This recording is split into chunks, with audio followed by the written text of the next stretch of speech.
So, Chris, would you interpret it the same way here?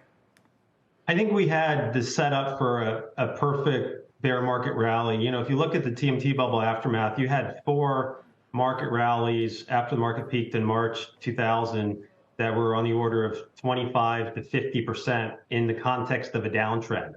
And so I think we can get into technical jargon of, is it a new bull market or bear market rally? But to me, new bull markets are formed when there's been regime changes, when fundamentals inflect positively, and we just haven't seen either of those. In fact, I think positioning into early in the year came real negative. If you look at the CFTC Nasdaq futures position, was very negative. The recession that everyone was widely anticipating didn't hit immediately. And then you had the second leg of this rally when you had a banking crisis, and oddly enough, or perversely enough, tech is being viewed as defensive rather than cyclical. Yeah, I thought it was interesting, Chris, what you said there about how a new bull market requires new leadership. And Mike, obviously, we don't have new leadership. We have the prevailing leadership of the past decade. Would you also say that we have to make higher highs or new highs in order to say that we're on kind of a new bull trend, Mike?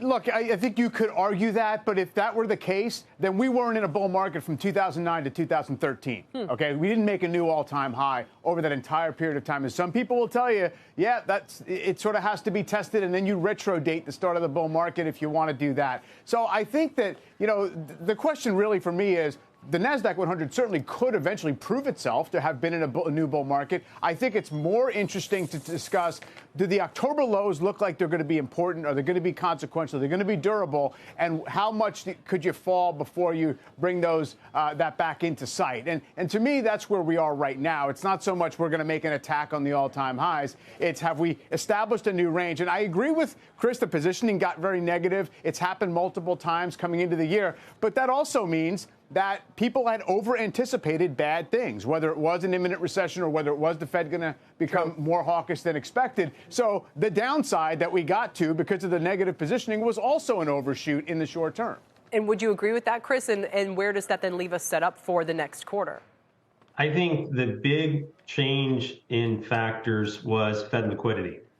And we found a very strong correlation between the Fed balance sheet reserves that they have and report each weekly. We'll get the update after the close today, and the Nasdaq.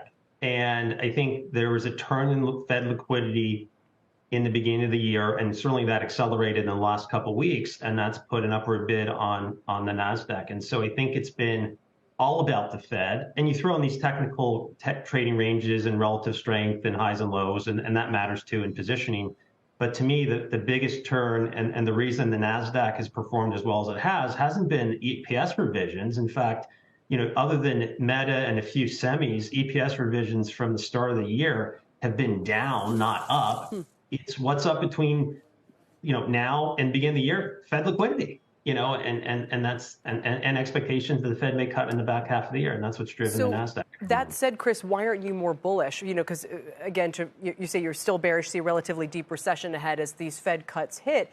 But if the liquidity underpinning is now turning, why are you not more bullish on that support kind of being something that stocks can ride higher?